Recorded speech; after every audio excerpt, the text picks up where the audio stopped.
Welcome back to the Ghost Bunny Podcast.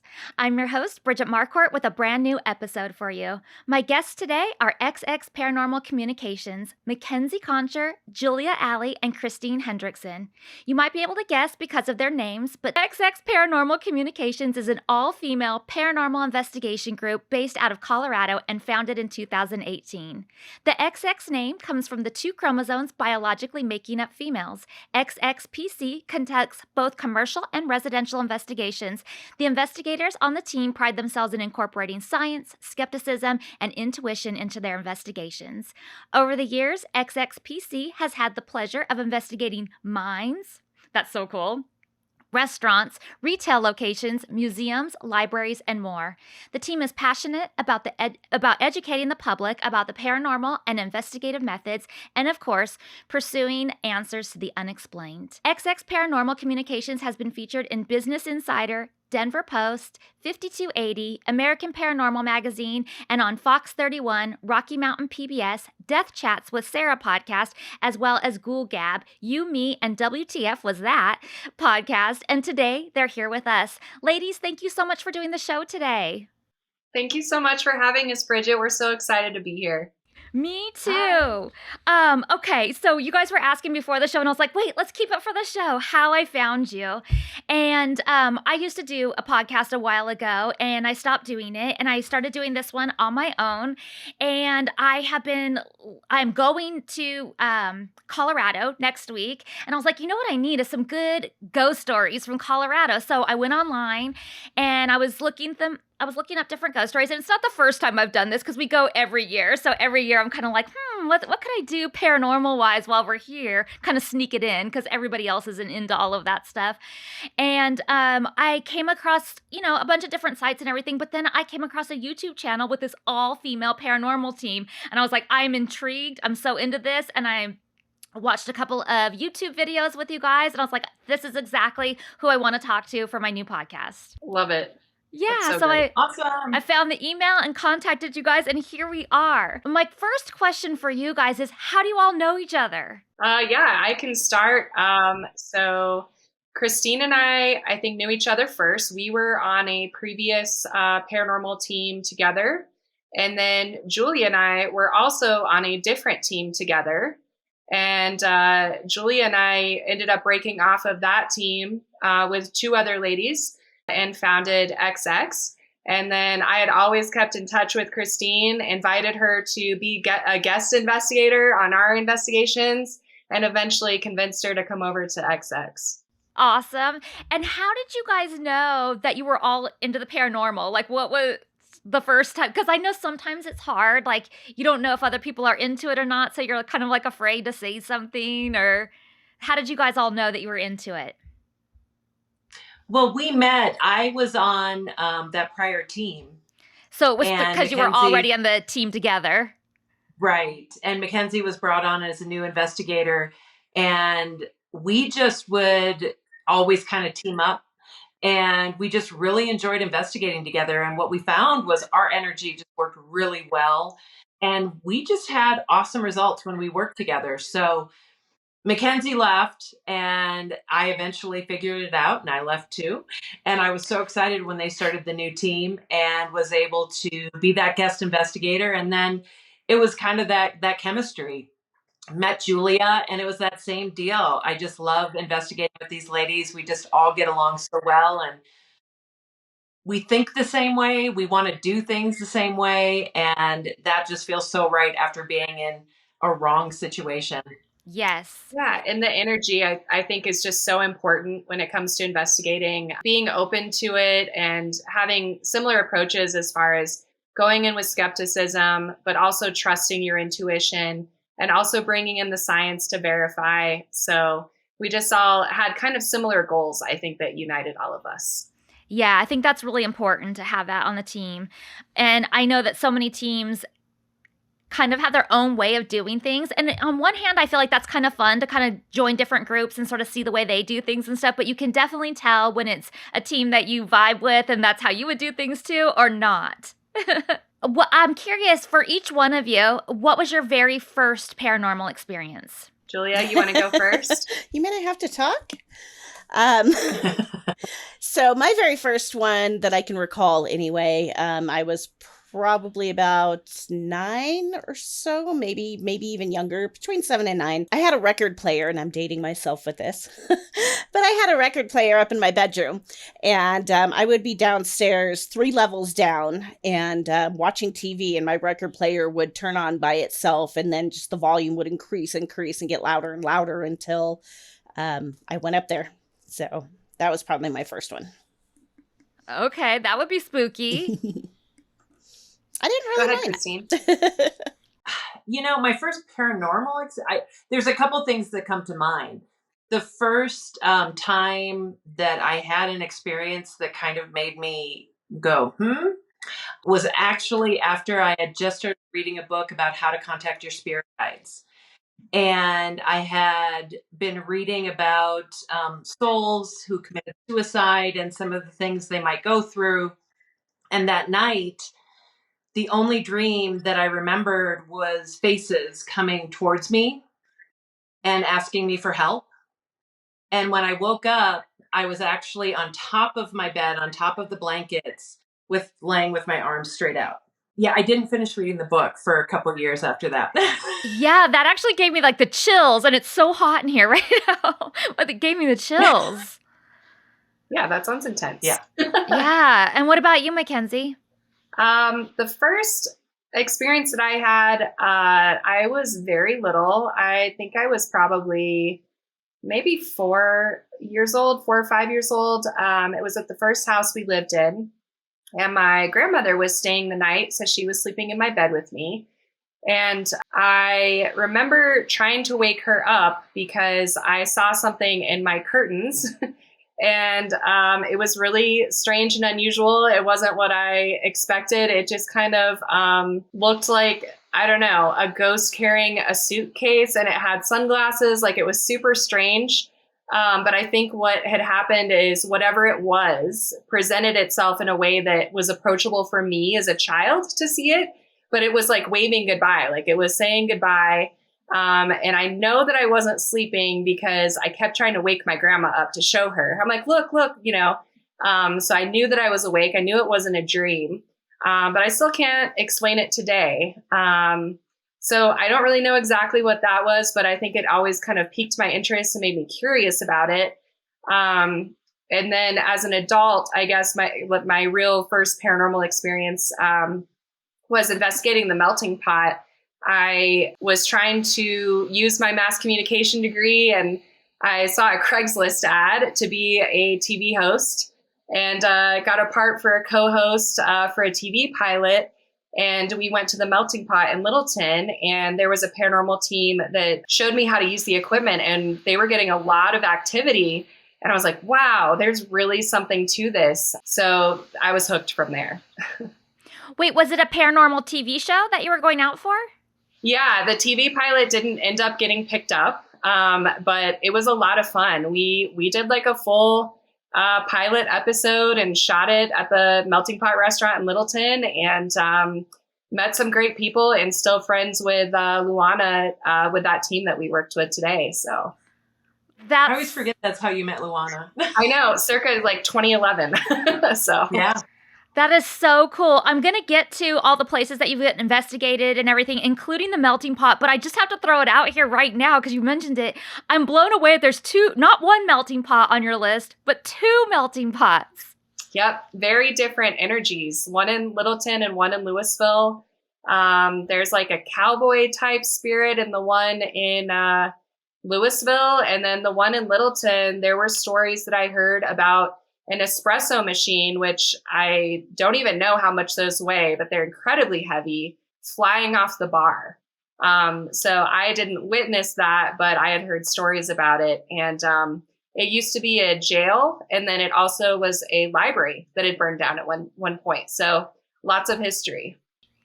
That was going to be my next question. I was going to ask you, do you think it has anything to do with it being the melting pot, or do you think it's the locations that these restaurants are in? I think the particular locations, I'm trying to remember. I think there might have been some old mining equipment potentially in the one in Louisville. that could have maybe had something attached to it. But yeah, the one in Littleton definitely had a lot of things happen there with the library. And then when it was a jail, I believe someone had actually like got shot in the jail. Okay, so there's history in the building there. Yes, definitely. So I just got home from my trip to Europe and the UK, and I had so many different plane rides and train rides and even road trips through Switzerland. It was incredible. But one thing that helped me pass the time, besides the sightseeing, was June's journey. And you guys know how much I love a mystery, especially one with as many twists and turns as June's journey. Step into the role of June Parker and search for hidden clues to uncover the mystery of her sister's murder. Engage your observation skills to quickly uncover key pieces of information that lead to chapters of mystery, danger, and romance. Where will each new chapter take you?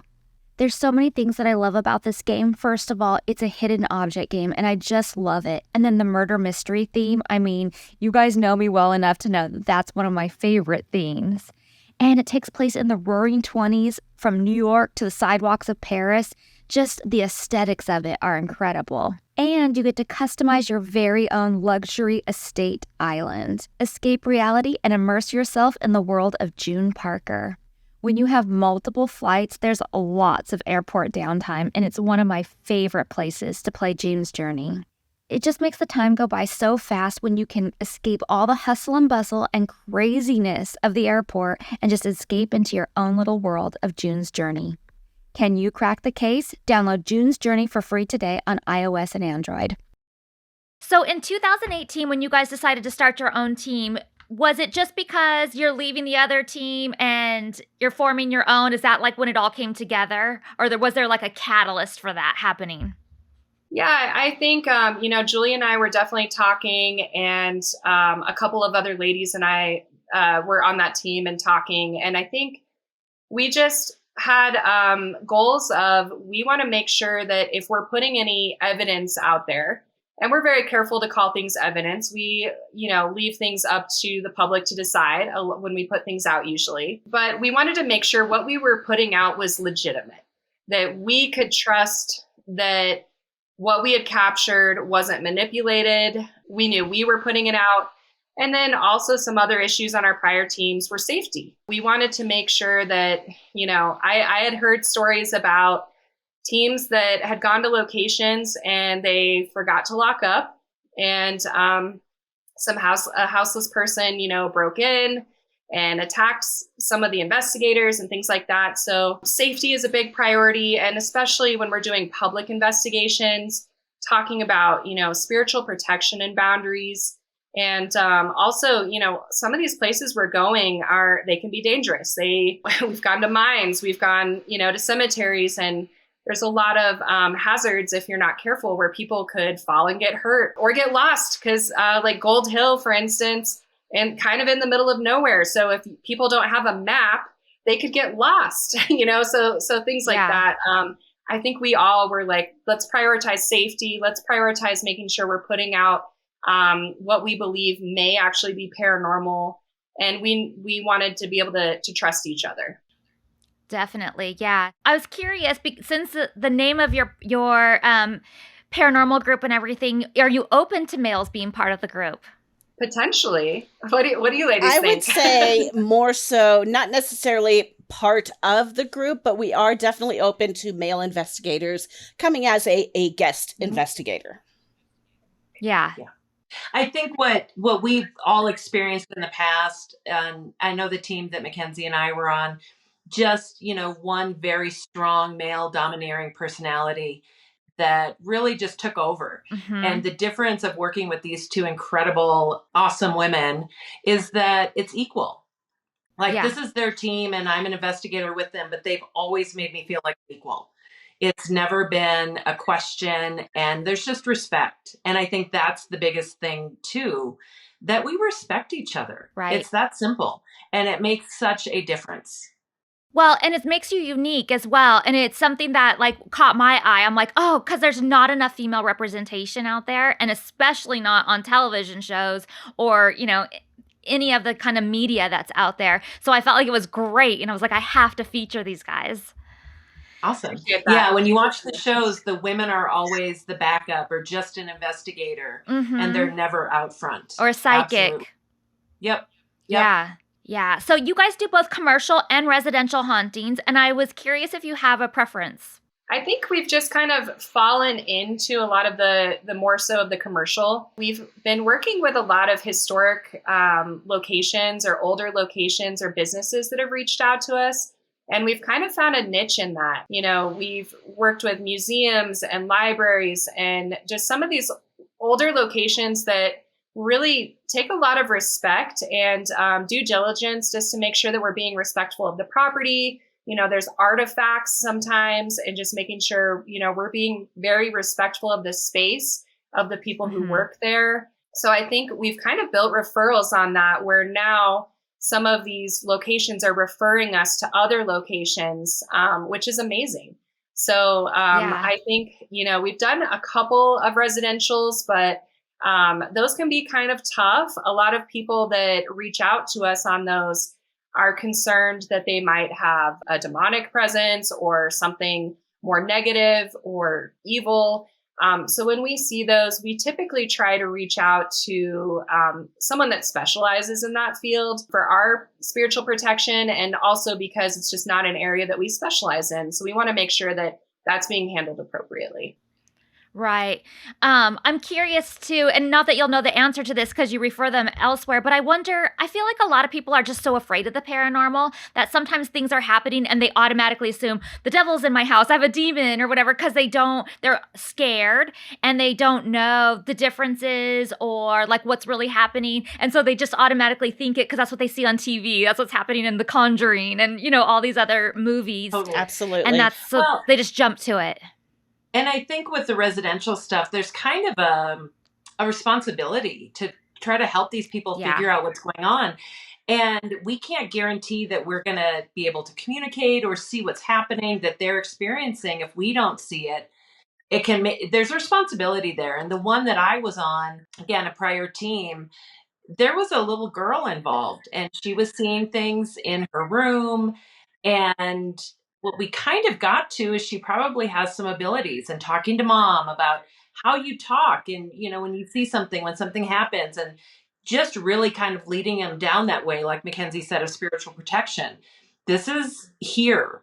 And we had some ideas of what was going on after we went multiple times, but I felt like it felt more important. Like I felt like I had to try to help these people. And I think sometimes that stress, that's not there when we're going to a museum or a cemetery and investigating. Yeah.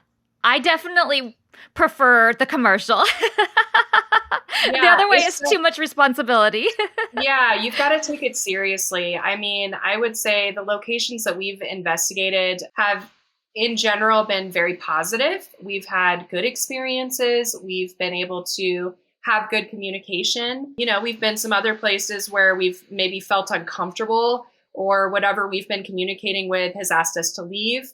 You know, and we are not antagonizing what we're speaking with either. So if they ask us to leave, we're going to be respectful of that. So I think that's part of the reason why maybe we haven't had some of these more negative experiences, and also some of the locations that we've been to, and passing along some of those more difficult cases to professionals in that area. Yeah, I would think that with a lot of the museums and things like that you guys do, probably the most important thing I would think is the historical aspect of it, getting the facts right and the history right. Exactly. Yeah. Because I feel like a lot of times that can get mumbled and messed up, especially when you're trying for that good story or that, you know. Yeah. And we like to go into locations not knowing a whole lot about the location and just kind of seeing what comes up, what names come through on the spirit box, or what names come through intuitively to us that we try and verify with the spirit box or the other pieces of equipment. And then verifying with the people who work there. You know, it's been pretty cool. I mean, Julia, I was thinking of at Sandstone Ranch, you had an experience where you were able to verify that with one of the workers there. And then Christine, we've had one at 4 Mile Historic Park too, where, certain things come through and then you ask the people who work there and they're like, oh my gosh, yes, here's who that person was that came up. So Yeah, that's so exciting. Speaking of that too, like intuition and everything, in your bio, it says the team prides themselves in incorporating science, skepticism, and intuition into their investigations. And I was curious, is there one of you that is more skeptical than the other and one of you that's more intuitive than the other? Like, do you guys have different roles, you think, or does it all kind of come together as one? I think I'm probably more skeptic than the other two, maybe. I don't know. We're all fairly on the same level, though, honestly. You have a really strong intuition, though, Julia. Like, you're usually right on. Yeah. As skeptical as you can be, you really are usually right on. Yeah, and I would say we all kind of have developed that intuition over time. I think the more and more you investigate and the more you do that, the more you kind of open up to things and you're more sensitive to it, I think. I honestly, like Christine, I've been investigating with her for years now, and I've seen her skills develop as far as actually just recognizing what's happening. Christine is sensitive to touch. So she can actually feel when the spirits are around her or if they're touching her. And I like to kind of mess with her a little bit on investigations and, be like, if you're favorite trigger object. Yes. So I'm like, if you're in the room right now, can you touch Christine? She can feel you, so at the beginning, when we started investigating, I don't think she knew exactly what was happening. And over time, she started to realize like, okay, I have this ability. And now she's starting to kind of pay more attention to it, harness it, develop it. And I would say for myself, I have some mediumship abilities and, they're not super strong abilities, but I would say that every now and then I will get words or names or certain things that come through to me. And I've now learned that I need to trust that and say it out loud, like, I'm getting this name. Is there anyone with that name here with us? And then try and validate it with the equipment. So we try and kind of investigate with our intuition first and then validate with the equipment, which is really kind of fun. Yeah. Well, something I was going to touch on that you just said is it's trusting that intuition, because I feel like we all have it and we experience it, but we don't trust it. Like, Christine, if you were being touched or whatever, you might have just felt like, I must have walked through a spider web or something, or like, what was that? My jacket's bumping my leg or something. You like try and write it off as something else. And then the same with like getting names or getting information. You're like, why am I thinking of this all of a sudden?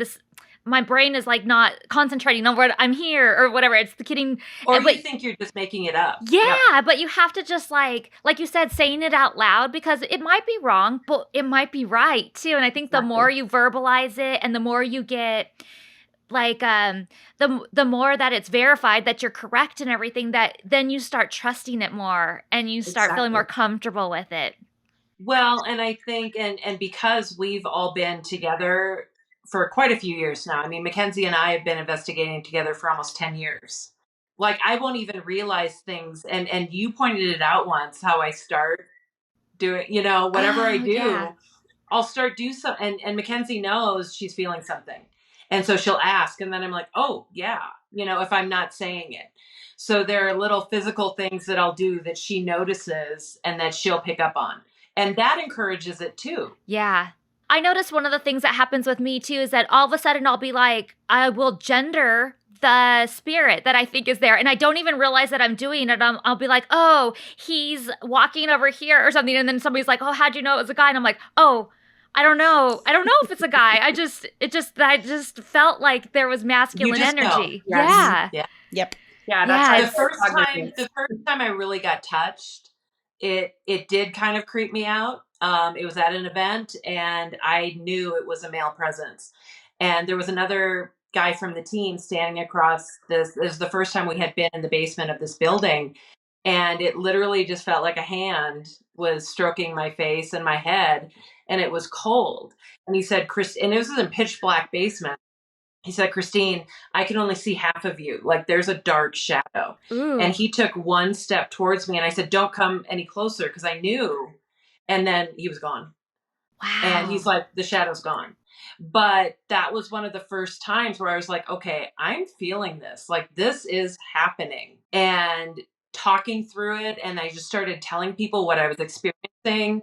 And I thought I was crazy, and everyone else thought it was the coolest thing ever. Yeah. So, you know. Yeah. And Julia, I feel like you are intuitive. Like, I just feel it from you. Oh, I doubt myself a lot. Like I say, I'm probably the biggest skeptic, but if I'm sure of something, there's nothing wrong with that. If I'm sure of something, I definitely say it, and just so that everybody, you know, knows, and it usually is validated. But yeah, what kind of you guys said you use science. I'm curious, like, what kind of instruments you use. What science do you rely on? Yeah, I think one of my favorite pieces of equipment is a spirit box. It's basically an AM FM transmitter. So you can go forwards or backwards. Yes, just like that.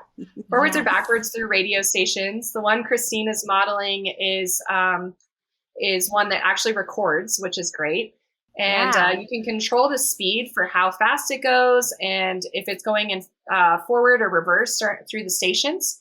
And the idea is that the spirits are able to communicate through the white noise. So you kind of have to differentiate whether you're hearing radio or whether you're hearing a response to your question. So over time, your ears start to get a little trained to picking up whether it's radio or a response. But, you know, some ways you can tell is if you're getting a direct response to your question. For instance, if you're asking for a number and you hear a number right away, if you hear the same voice continue to come through and it's at different spots, you know, because if it's just coming through at 88.9 every time, you know, that very well could be radio. We've also had cuss words come through, which shouldn't be coming through on the radio.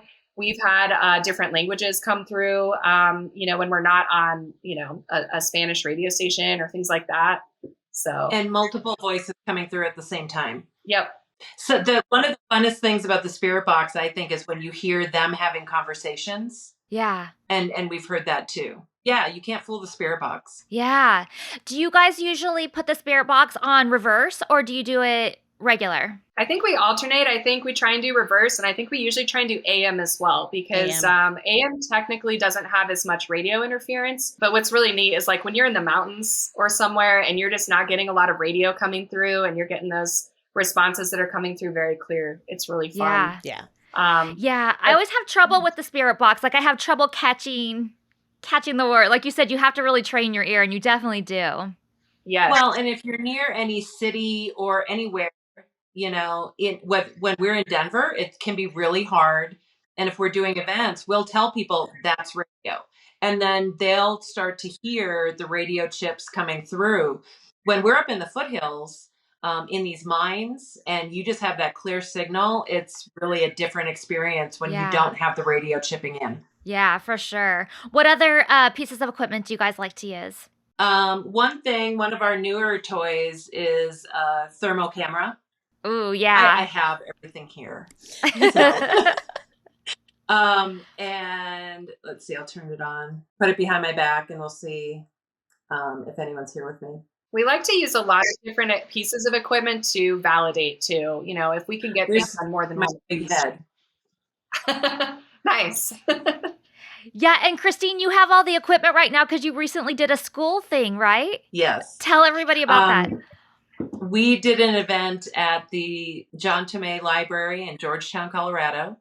And Mackenzie and I had previously done an investigation there with a group of amazing women. And they invited us back to do a group of middle schoolers. And I live in Clear Creek County in Colorado. And I will say one thing about living up here is the majority of kids have had experiences. So they're totally into this stuff. And it was just a trip. I mean, these kids were into it. We were getting responses with the K2. We were getting full on when we would ask, can you make it orange, red? We were getting red responses. Spent a lot of time teaching the kids how to use the dowsing rods. And, you know, they'd be holding them and they're totally still and asking a question. We get cross and then everyone squeals. And it was just a blast. We didn't get any spirit box. And I was joking with Mackenzie that probably was a good thing because everyone would have just screamed if we had that. But one of the coolest things that happens, So one of the things that we've been using is, you can kind of see behind me, a laser grid. And we set this up, and what I did was charged it, and then I taped down the button so it's on. It's just forced on. And inevitably, the battery would wear out. This was the only thing that kept going on and off the whole night. And the kids absolutely thought it was the coolest thing ever. And I wanted, again, to show them, like, I'm not manipulating this. I picked it up, I took off the tape, and I said, look, because when I touched it, it wouldn't go on. I gave the reporter that was there, I gave it to him. I said, push this button. Wouldn't go on. Put the tape back on, not on, set it on the ground, and it turned on. That's And crazy. so, stuff like that, I would almost stop. We were getting responses, and the kids were like, don't stop. And I'm like, no, I want you guys to see. We passed it around. Everyone tried to turn it on. No one could. Yeah. And that's the kind of stuff that I want them to see. Like, I'm not making things happen. And I will say, one of the things that kind of ends up being the most possible, easy to manipulate, is the K2. And that's with your cell phone. Mm-hmm. If I have my cell phone in my pocket and I'm holding my K2, if I get a text, it's going to register. Yeah. And you can really easily do that if someone is listening and just sends a text when I ask that question. Yeah. So we have everyone at our events, all of the kids. It was awesome because they were like, we should put our phones in airplane mode. And I was like, yes. And everyone did. And we were getting crazy K2 hits. When we do that, when we're in a team, and again, the safety, we've also started using walkie-talkies between us. Because if I'm in a room and I hear something that could be Julia or Mackenzie with their group, I'm going to walkie over to them and say, hey, did you guys just walk outside? Or did someone do this? So that we can find out if it's our own noise or if there's something possibly really going on. Yeah, and you were telling me this earlier, and I said I was really surprised that parents were letting their kids go and do this, because I just feel like it's so controversial still, even though it shouldn't be. A lot of times it is. And I was surprised, but you told me about that area. Yeah, I think it's just special to this little area of the foothills. We have a lot of mining history up here, and it's what the town was founded on. And, our high school are the Clear Creek Gold Diggers. It's all about the mining history. And when I asked the kids, have any of you had experiences, literally every hand shot up. Parents who grew up here in different, whether it be Empire, Georgetown, Idaho Springs, Silver Plume, they've had some crazy experiences. A teacher at one of the schools, and it's the worst kept secret in town, that one of the elementary schools is believed to be haunted. And she showed me a picture that absolutely blew my mind. Wow. So I think there's just almost more of an acceptance up here. Yeah. There are some skeptics for sure, but I think people are just a lot more open to it, just given that mining history. Right. I can see that for sure. Okay, so you guys sent me a list of places you've been to that I totally want to get to, but I was shocked that there's a few on here, or that are not on here, that are like the biggest Colorado, not even Colorado haunts, but like the biggest haunts. Like the Stanley Hotel wasn't on here. I knew you were going to thoughts. So I've done a little bit of investigating at the Stanley. I didn't put it on the list because I didn't feel like I got a lot of activity, and I kind of did that personally on my own time. The most activity that I got was actually in the restaurant at the hotel with K2, just kind of in the middle of dinner, having the K2 meter go on and off, but didn't really have anything crazy happen in the room. I did take the tour and go in like the tunnel area. And I could see how people might think there's orbs, but there was a ton of dust in there. So really couldn't say that was anything paranormal. Julie and Christine, have you spent any time there? I forget. I have only walked around there. I've never stayed there as of yet, but just walking around there, I completely agree with you. The energy in the bar restaurant area is where the energy's at. And I think with the Stanley, their tours are big business. And for me, it's just a little too commercial. Yeah. It's like, we have a great local, burger place. Why would you go to McDonald's kind of thing to me? Yeah. I think it's really, I'm sure there is energy there and activity, but it's just not my kind of thing. Kitty, I love it. No, I love it. Oh. My baby. You have to introduce. This is Mifa. Oh my gosh. She's only A 4 months Siamese? old. Yeah. Yes, Siamese, a teenage Siamese. Not even teenage. I feel like that we have a Siamese, and I feel like that's what he looked like. They get like this little awkward. I call it their awkward phase, and I feel like that cat is the same age as the awkward phase. Probably. Like all the markings aren't in yet, but they're coming. Yep. And they change so much. What they look like when they're a newborn kitten, they look totally different when they're adults. Oh yeah. They're funny. Oh, so pretty. She likes to lay on my love. chest and just suck. She suckles on her own arms. Aw, so cute. I thought we were going to go a totally different direction with Julia. Well, I'm glad I clarified. Yes, me too. Yeah, but back to the Stanley. I stayed there one time, and I was in a hurry to get ready for dinner, and I plugged my curling iron in before I jumped in the shower. And when I got out, my curling iron was cold. And I was like, what? I thought I turned this on. So I plug it back in, I turn it back on, I run and go get dressed really quick. And I'm like, we have to meet somebody down for dinner in the restaurant. So I'm trying to rush, and I go back in there and it's cold again. And I know for a fact that I turned it on this time. And this happened like several times. And we had some other like electrical issues going on. And at first I was just like, old hotels, I guess, or whatever. But later, thinking back on it, I was thinking, wait, maybe it wasn't just like old electrical things. That might have been something that I was just too frantic and in a hurry to recognize. Very well could yeah, be. definitely. Yeah. But we I did the would whole love- ghost I tour mean- and everything too. I would love to stay in the room that Stephen King stayed in at some point. I think that would be a bucket list item. I know it books out, I think, like years in advance. So Oh God. maybe someday XX will be able to stay in that room and do a formal investigation. That would be nice. I wonder, do you guys know, so they used to be really welcoming to paranormal. They had the paranormal tour and all that stuff. And then I heard that they cut it off and they were like, no more. We're not doing this. But now I heard they're kind of open back up to it a little bit again. Do you guys have any idea where they stand on that? It's hard to say. I feel like it goes in and out with different management. So one of our friends, Callie, actually used to lead the ghost tours there. And I had Callie on my old podcast. Oh. Yes. Yeah.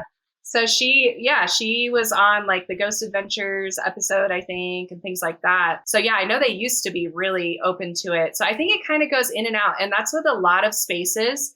Like as an example, we investigated like the Colorado Railroad Museum, and that was a great place to go. But now they charge like an event fee that's like $1,200 or something like that.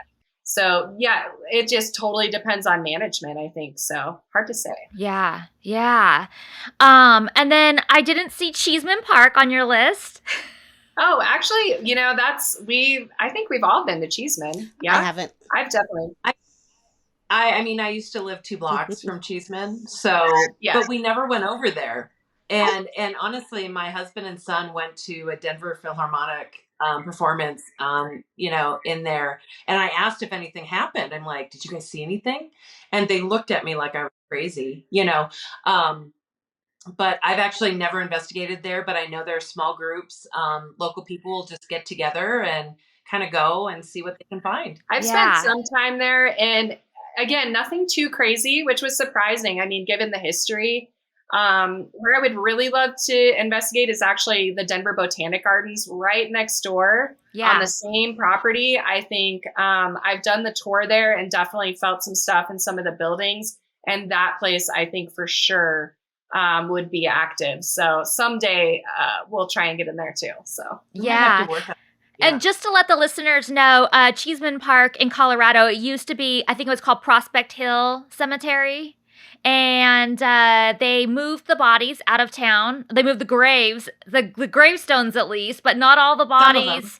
Not all the bodies made it in the move, and they're still there. And they just a couple years ago still found another body, right? Like, or parts of one. Like they find them all the time over there. It's just a big park. It's just a huge, beautiful park, and the houses around it are gorgeous, and volleyball and people running and jogging, and it's just gorgeous. And they make a cemetery a park. Yeah, and some people say they hear weird noises or they run into people that seem lost and confused and don't look like they're in our time era. I don't know. So I do go there every time I go to Colorado because we stay close by there, and I have not experienced anything there, but I do think it's a cool place. And I feel like it's a lot of people don't know. When I mention it, people who aren't from Colorado, when I mention it, people are like, "What's that?" And I'm like, "No, you have to know about this place." I'm surprised by that because I feel like every spooky season I see an article about Cheeseman. Like it is very well known for it. Mhm. Yeah. Same with you, Bridget. Haven't experienced anything there, but Yeah. I believe people have. Yeah. Yeah. And then the Lumber Baron's Mansion. I'm just obsessed with the name for some reason. I'm like, this sounds so Christine epic. and I have both been there. That's where I got touched. Okay. Yeah. And there was another investigation there also in that same basement.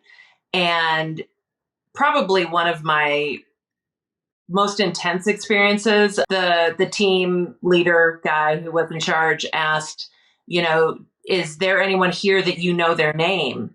And clear as day through the spirit box, Christine came through. And I remember I laughed and I said, "Oh, I think they said Steve." And everyone just started laughing because I almost couldn't believe that it was Christine. Yeah. So I'm at this point, when I think about it now, it probably was that male voice of whoever was touching me. Yeah. And for the listeners, the Lumber Baron's Mansion, there was 2 girls found murdered in that house, like in the 70s, right? 70s. Yeah. And it's a cold case. It's never been solved. Yeah. It's Denver's oldest cold case. Yeah. Oh, is it really? Or one of them. Yeah. Because Wow. it was in the mid 70s and they have 0 leads. They never knew what happened. Yeah. And then there's the Oxford Hotel. And I actually went there a couple of years ago when I went to Colorado, and we went up in the haunted room. The manager let us up there. Nice. Yeah. Yeah. I don't think I have not. I've had drinks at Oxford. I haven't investigated there. Well, how cool is that bar? That bar is one of the coolest in Denver. Yeah, it's really neat. Yeah. I have gone to the Molly Brown house, but just in the gift shop. We were going to do the tour and the timing didn't work out or whatever, and so we didn't, but I hear that has a lot of activity going on. I've been there on a tour as well and just kind of played around with my dowsing rods and stuff. And I definitely believe that there's some energy there. But yeah, that team, there's a local team that I believe kind of has access to that, and they only work with that other team. Okay. And then, let's see, I was going to say, you know which one creeps me out? And I actually made my husband drive by there the last time we were there, just so I could take a picture out front. The Patterson Inn. Oh my gosh, would love to investigate there, but have not had the opportunity. That one has a lot of crazy energy, and I feel like you can feel it just from pulling up outside, and just you could just feel the energy from outside that house. I don't know what the whole story is on it. I know supposedly Patterson and his wife haunt the place, but the creepy story to me is the Dobermans that jumped out of the 3rd-story window. Yep. Because, what would possess 2 dogs to jump out a 3-story window? Yep. That just freaks me out. Unless they saw something. Yeah. Yeah. Or, yeah, it gives me the chills. And then we mentioned this before we started with the Brown Palace Hotel. Still on the list. I've heard so many stories about phones ringing and no one's on the other end, and phones that are disconnected and still ringing. And all kinds of stories there. That's the main story I've heard, that the front desk will get a call from a specific room and there is not a phone in that room. I love stuff like that, though. Oh, yeah. It's like when a stranger calls and it's coming from your house. Yeah. Okay, let's get to your guys' list. Tell me about 4 Mile Historic Park. I don't know about it. Yeah, so we actually have developed a really great relationship with 4 Mile Historic Park, I would say in the last couple of years. So the history behind it is that I believe it's the oldest standing building in Denver is at 4 Mile Historic Park. And the reason it's called 4 Mile is because it's technically was 4 miles from Denver. It's in kind of this Glendale area. And I had no idea it was there, honestly, until they reached out to us. But it is a very cute little park. They do a lot of family events and things like that. They have like a giant, what is a Clydesdale horse there, and like most beautiful horse. All kinds of like farm animals. Farm. Yeah, and I think they have bees. Like, it's just a really cool historic spot. But I think settlers used to stop there and freshen up on their way into Denver. It was the last stop before getting into Denver for the stagecoaches. Oh, yes. Okay. So there was the original part of the house had a little bar, had sleeping quarters for the men. And then that was actually a single mom who owned that. And she sold it and left and sold it to a more wealthy family who made it more of their home and built on this beautiful Victorian style house. And they had beehives and made honey and would sell these things at the store when the stagecoach would stop. And we heard some history last time that was super interesting. One of the ladies who works there was telling us that if you look up at the ceilings in one of the buildings, it was created by these I think brothers that used to make barrels. And you can see that skill set of making barrels directly translated into the beautiful like roof, like the woodwork in one of those buildings. It was really neat.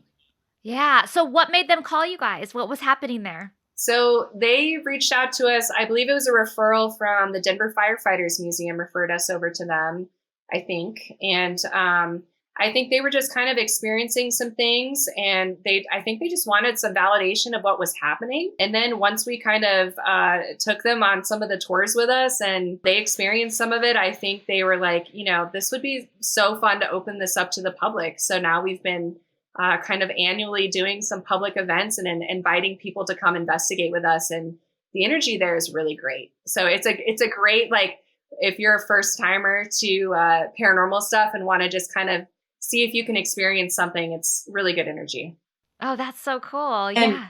And we probably captured one of our favorite, it's on our Instagram, but it's just video. And it starts out with me saying, someone's behind me. I was just feeling something behind.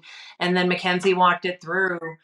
And we actually captured an orb coming out of the wall, going into our flashlight, and the flashlight went on. Yeah, I said, If you're touching Christine, can you turn on the flashlight? And then you see this thing that it looks like a shooting star. So it's not just a typical like round circular orb. It looks like a shooting star. It comes down and you see it go right into the flashlight, and then the flashlight turns on. And that to me was like, okay, Christine feeling something. I ask for them to turn on the flashlight. We see the orb, and then we see the flashlight turn on. And I commented on it on the video because I was recording and I saw it happen. So that was, probably our best piece of that one. I do consider evidence. I feel pretty strongly about that one. Definitely. There's a lot of things on your list. Tell me what some of the standout places are. Oh, there's one I do want to ask you about, though. The Museum of Colorado Prisons. I wanted to go there so bad. So 2 years ago, we went and did, what's it called? The Gorge, the bridge. Yeah, the Royal Gorge. You drive through Canyon City. Which was so scary, by the way, walking across. Like, I would rather be in a haunted place anytime than on that bridge again. Yeah, if you have a fear of heights. Probably not. Yeah. And then we were going to take the tram back over, and we're in line. We're next up to get on the little cars that go across, and they're like, oh, there's lightning. We can't go. So we had to walk back over the bridge again. But like, it was either lightning on the tram or walk back over the bridge again. And I was like, just get me out of here. But we were in Canyon City.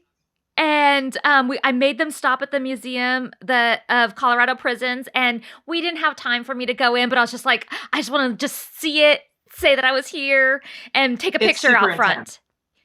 Tell me about it.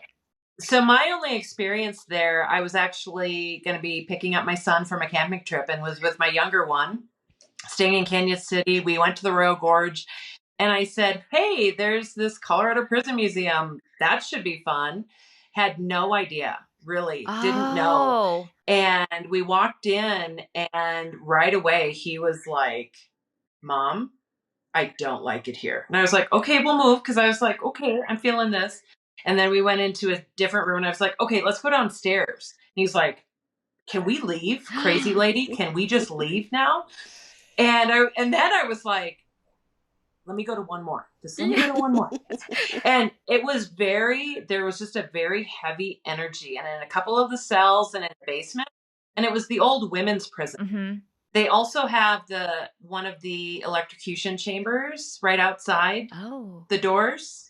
So outside the museum. Yeah. And you can stand and see, like, it's right there. Very heavy, intense energy. I wouldn't say a happy place. I mean, I joke that I love cemeteries. I think they're the most peaceful, calm, great places. This was the complete polar opposite. It was a really intense, heavy energy at that museum. Yeah. It felt that way just standing outside in the parking lot. Mm-hmm. Without even stepping permeates. foot in. Yeah. Yeah. And I think my son was like 8 or 9 at the time. And he was like, dude, let's go.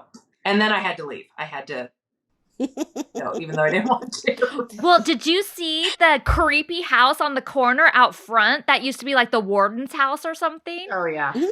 Like, I had to go take a picture on the steps of that house because I was like, this place too. They don't talk about this place, but I know this place too. Oh, for sure. Well, and the prison right next to it is still active. Yeah. It's the old territorial prison with the big stone wall and the turrets, and the whole place is really intense. Yeah. I was worried that I was going to get in trouble for standing on the warden because it's like, there is a sign that kind of says maybe don't go up there, but I was like, just a quick picture. I'll be like, oh, I didn't see that. Oh, oops. Yeah. Yep. Okay, so now tell me some of these that really stand out to you guys. Julia, why don't you go? What's one of your favorites? Hotel St. Nicholas, hands down. Yes. Hands down. Tell me about it. Where is it? And tell me about it. It is in Cripple Creek. Cripple Creek is just everywhere. Everywhere you go, you're going to get activity. But Hotel St. Nicholas in particular, my equipment goes crazy every time I'm there. And I've stayed the night there twice now. The first time I was by myself, and I had set up a video recorder on the other bed, and it ended up dying. It didn't work. But throughout the night, somebody picked up, because I always sleep with my foot outside the covers. Somebody picked my foot up off the bed 3 separate times and dropped it. 3 separate times. Oh my gosh. So, yeah. Well, first of all, you're brave to have your foot outside the covers because everybody knows safety is under the covers. Yep. But that is scary. We investigated a room that was an operating room. That was the one that I was in. And, okay. The surgical. Oh, okay. And, so this place used to be a hospital then? Yes. Yeah. Okay. And we believe we had the spirit of a nurse. It was like an hour and a half. We literally, it was a team, and we saw orbs. And when I say orbs, I mean balls of light that were moving from over the television fireplace through the room and into the bathroom to turn on a light that was in the other room. And the light was doing something we had never seen before. So we use the Maglite flashlights for responses. Well, they'll turn on and off. But in this case, and I've never seen it happen before, the flashlight was flickering. Like, it was like strobing. And like counting. Yeah, it was crazy. Wow. And then also the hallway, right? There was a hallway that every time we walked through, I almost passed out multiple times.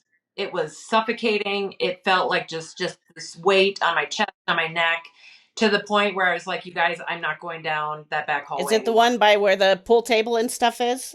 So when you walked out of the operating room, it was to your left, and it was that far hallway that went back and down. And no one else felt anything, but there was something there that was so intense, like I couldn't breathe. Yeah. So yeah, super active. Great place. Yes. Sounds super active. I'm going to have to put that on my list. Yes, do. And Cripple Creek, like Julia said, pretty much everywhere in Cripple Creek, you can get activity. That cemetery, that's where Mackenzie and I were cussed at by kind of the Vietnam vet section. Absolutely told us to F off. Well, actually, I think it told the male counterpart on our team. He did not like the other gentleman on our team. He was fine with it. We should have listened to the ghost. Yeah. But yeah, and we also, in that same cemetery, we walked away from that section. And at one point, Mackenzie just had the spirit box running. And I said, does it surprise you that we can hear you? And this elderly woman's voice came through and she said, yeah, kind of. Yeah. And we all just froze like, holy crap. I love that. So yeah. that cemetery is awesome too. Yeah. Yeah. All right. Give me another one. What's another favorite? I mean, I would say the Colorado Railroad Museum. Yeah. Oh, yeah. I want to hear about that. It's one of the best EVPs that I had, and it was definitely residual energy. There's a steam engine. It's a steam engine number 20. It's one of the few in the country that's still working as an actual steam engine. Back in the 30s, it was going over Kenosha Pass, and it rolled. And the engineer who was in the cabin was burned because it was a steam engine. Yeah. And he died 3 days later in Denver. I was in the cab where he was when he was burned. My K2 was going red. I had a real strong feeling he didn't like a woman being there. And when I went and reviewed my digital recorder, I had a man's voice saying help. Oh, wow. When I was standing in there. So it was definitely some residual energy. But I've also had great luck in different rail cars that are there. And the Railroad Museum is crazy. We had a great opportunity with a bunch of other paranormal teams to go in and just walk around, and there were some mediums. And a man came up to me and said, hey, you've been here before. The people in the dining car love you. And it was this crazy, and I loved being in there, and I always get great responses. And what we talked about, and I talked about this at the Georgetown Library, I think there are certain cars that probably are haunted, but I think that that's just a place the spirits like to hang out, that part of Golden. And I don't think the Railroad Museum is haunted so much as spirits are drawn to it. And when we go there and do an investigation and open up that line of communication for them, they are there and they come to it. And so I think there's a distinction between a haunted place, which absolutely does exist, and also just drawing spirits in who are just around you, who decide, hey, we can communicate with these people. Let's go join the party. Yeah, that's interesting. I didn't think about that before, that they just might notice that something's going on over here and they're able to communicate somehow. So I want to go be a part of that. Yeah. Yes. Yeah. I wanted to add too, we got a lot of activity with children there too, like with little kid spirits that you could just feel that the energy was like little kids communicating Playful. with you. And I think part of that might be, I was thinking about how they do like the Polar Express event every year. And I wonder if some of those kids are maybe drawn to that. I'm not sure. But yeah, Julia, I think you and I were investigating and got some children that came through. It was actually my daughter that was playing that game with them. So yeah, it was just a little game that she was playing with them. It was, a type of hide and seek. So it was, they'd give one knock or two knocks, for where they were at, and she would have to guess where they were. And, one knock for yes, two for no. And they played along with that game with her for a good 30 minutes, at least, I would say. Yeah. And Christine, we were in the basement and we had spirit box activity and there were Spanish speakers. Yep. And so Christine was just speaking with them in Spanish, and we knew it wasn't radio, but I think they were also surprised that we could talk with them. Yeah. Interesting. That's fascinating. And we talked a little bit about the melting pot restaurants already, which I'm obsessed with the melting pot. Like we talk about that on our other show too, because we love it. And we've actually created one before, like our own at home. Nice.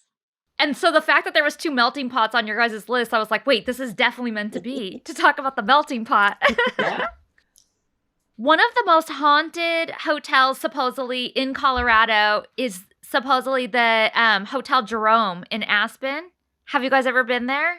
I actually was just out at the Hotel Jerome last month. My husband is a chef and was out there for their Epicurean passport dinner. And I didn't take my equipment with me, and I wished I would have, because the GMs of the hotel were telling me that, yes, there's definitely some areas in there that definitely get activity reported. So if we get invited to go back next year, I'm definitely taking my equipment with me. But that location definitely has some vibes. So Yes. I've also heard the Hotel Colorado in Glenwood Springs. Yes, that's the next on my list. That's literally the next thing on my list. It's for those of you guys listening, it's in Glenwood Springs. It's a 125-year-old hotel, and it was once a hospital that had 6,500 wounded military soldiers from World War II, and the basement had 8 cells for prisoners in there. So it's been kind of a mixed use property, but definitely I want to stay there. I've been wanting to go to those springs anyway. Oh my gosh, it's beautiful. Yeah. It's gorgeous. Because they have a lazy river, right? Mm-hmm. Yeah, I love lazy rivers. The hot springs are super nice. I've stayed at the Hotel Colorado before. I stayed actually with an ex-boyfriend, and he did experience something in the middle of the night. He woke up and I don't know if things were moving or something was happening. And it freaked him out a little bit because he was definitely a skeptic. So I would definitely think that there's probably some stuff at Hotel Colorado. Yeah, I think so too. And then I saw a photo and like a little blip on Highlands Ranch Mansion, which looked gorgeous. My friend Luana has definitely investigated there and gotten some stuff, but I don't think we've been there. Yeah, it looked beautiful. Okay, and then I just have to mention it because the Denver airport. Oh, yeah. I think definitely there's some weird stuff that has happened at the airport or that is going on at the airport. I mean, there's all kinds of conspiracy theories, but there's so many like weird little tunnels and hidden spots. Like the murals are so messed up. The murals. The murals. Oh my God. Yeah. But can we start with just even trying to get there with that creepy blue horse with the glowing red eyes? What was his name? Lucifer. That's his name. Lucifer that killed the guy who made him. Yep. Yes. The artist was crushed by him. Yeah. And we still have him up. I think they're afraid to take him down. Yeah. Yeah, maybe. And then you're right. There's a reason he's in the middle of a field with like nothing else around him. Right. Yeah. And it's intense. The murals are definitely intense, and so are like the gargoyles. And then it kind of looks like apocalyptic city in the middle. There's just weird stuff going on there. All right, my hour is up, but I just have a couple of roundup questions for you guys. These are just fun, quick questions. What would you say is the scariest paranormal place you've ever been? And you can all three have a different answer if you want. Yeah, I don't know. It might be for you, it might be the same, but we did an investigation down was it in Mississippi? Yeah, so I was going to say outside of Colorado for this one. Okay. Yeah, outside of Colorado for sure. It was the what is it called? The Beauvoir Mansion. It was Jefferson Davis's retirement estate down in Mississippi. And we did a multi-day investigation. At one point, I physically felt something like enter me, like I couldn't stop coughing. And I remember saying like, this isn't me. And one of the guys on the team laughed and said, who is it? And I said, well, I don't know yet. But something attached to me, and we had some other crazy experiences that Mackenzie can describe in that cemetery. Yeah, so we were in the cemetery. The K2 meter was going crazy. No reason for it to, nothing electrical around. And we got into the cemetery, and I said, is there anyone here with us right now? And I share this story on anytime we get interviewed because it's stuck with me. But this really creepy, deep voice came through and said, humans. And I felt like whatever that voice was not human. I don't know what it was. My intuition, it felt like it was otherworldly. It felt like maybe extraterrestrial, like we were being observed. And that creeped me out more than any spirit that we've spoken with. So yeah, same with me too. And that makes me remember too. Did you guys see just recently at the Red Rocks Amphitheater that there was like the UFO sightings? And like lots of people saw it. Yeah. Yep. Yeah. It was like a dozen or so workers. Yeah. That's so interesting. Yeah. Yeah, it's fascinating. Julia, what about you? Scariest place? Scariest place I don't remember the name of because I was a teenager. But my then boyfriend and I and another friend of ours broke into this old hotel that had burned down or caught on fire multiple times, 3 times, I think, since its existence. And they had boarded it up. So, typical teenage boys, let's go check it out. And I was okay with it. I thought it'd be fine. We get inside, we get on just the main level, whatever, where we're at. And I look down the hallway, and as I'm looking down there, there is like this cowboy guy, I don't know, tall, dark figure wearing overalls, carrying a shotgun and wearing a cowboy hat. And I freaked out and I said, I'm leaving. And I left. I got out of there as quick as I could. Whoa, that would definitely be scary.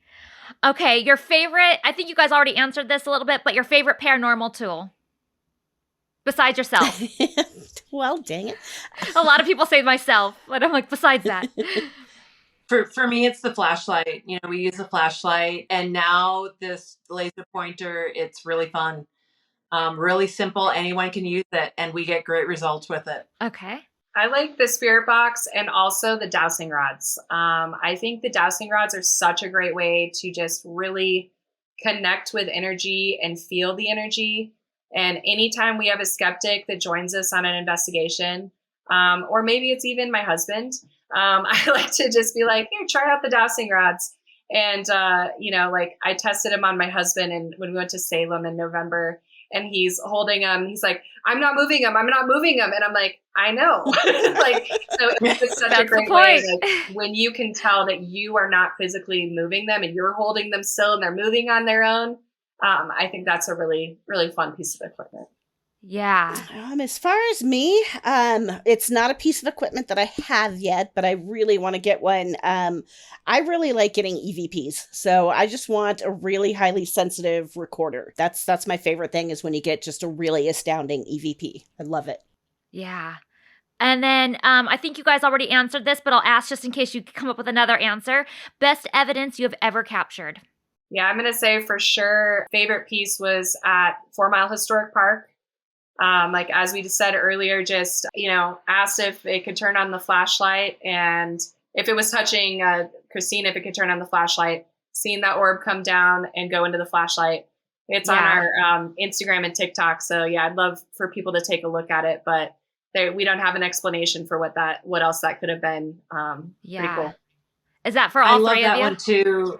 Yeah. Well, for me, honestly, my favorite was an EVP. We were down in New Orleans at the St. Andrews Hotel, and we were conducting an investigation in the lobby, and some people came in from the street, and you actually hear the screen door kind of flap closed because we all stopped talking when they waited until they left. They walked out, you hear the door shut, and I caught an EVP saying, "They're gone now." Oh, yeah. So they knew that we were waiting for the people to leave the lobby and come on, let's go. They're gone now. And we got a voice come through that said Orleans. Yes. Because we asked if do you know where we are right now? And we heard Orleans. My son found one, and you just heard bonjour, French come through. Yeah. Because I made him listen to the tape. I didn't want to listen to it. Yeah.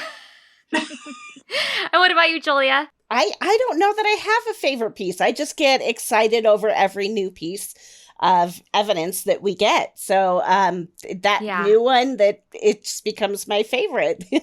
Yeah. Do you guys carry with you anything or do anything to protect yourself? Yes. So I definitely started wearing different crystal bracelets, crystal jewelry. So I have certain jewelry that I wear when I investigate, try and make sure to sage or Palo Santo, or I do have some protection sprays that I'll spray. And I think one of the biggest pieces, I just make sure anytime we leave a location to just say, okay, you have to stay here. You can't come home with me, and just verbalize that in my car before I leave a location. Those are my biggest things for spiritual protection. So, and I just have to say, I do the same. There's certain jewelry that I wear, certain beads that I just really feel protect me. I have a necklace that was my grandmother's that I've started using that I really like. when we left the Georgetown library with the kids, I said, all right, we talked about spiritual protection. And I would say it and they all repeated it. And it was actually really cool. We all said it together so that they got used to that also. Yeah. Julia? Well, I don't really have any specific jewelry or anything that per se, but I do the same thing, just, hey, you can't come home with me. And I feel like I make sure that in my presence, my energy is that of no, when I leave a location. So That's exactly me too. Like, I don't carry anything with me. I don't burn anything afterwards, but I definitely have the vibe and the attitude that was it. This was just me to come and experience this with you, and now I'm going, and that's it. We're done here. Yes. So I feel like as long as you have that mindset. Mhm. Paranormal place you haven't been yet, but you're dying to go to. Tons. Oh, there's a list. Me too. My list is so long. I keep saying I'm really drawn to Tombstone, Arizona. I got to visit Jerome in January. We were down in Sedona, so we hopped over to Jerome, and I really want to go to Tombstone. I really liked it down there. It was really cool. Yeah. I would say Trans-Allegheny Lunatic Asylum. I, in general, have investigated very positive places. So I'd kind of like to just delve into some different places with different energy and just kind of see a little bit more of how that feels. And my friend Luana's been there, and I've heard stories. So it's just like after you hear those stories and those experiences, you're like, I want to see what that's about. So curious about it. Let's go dark. Yeah.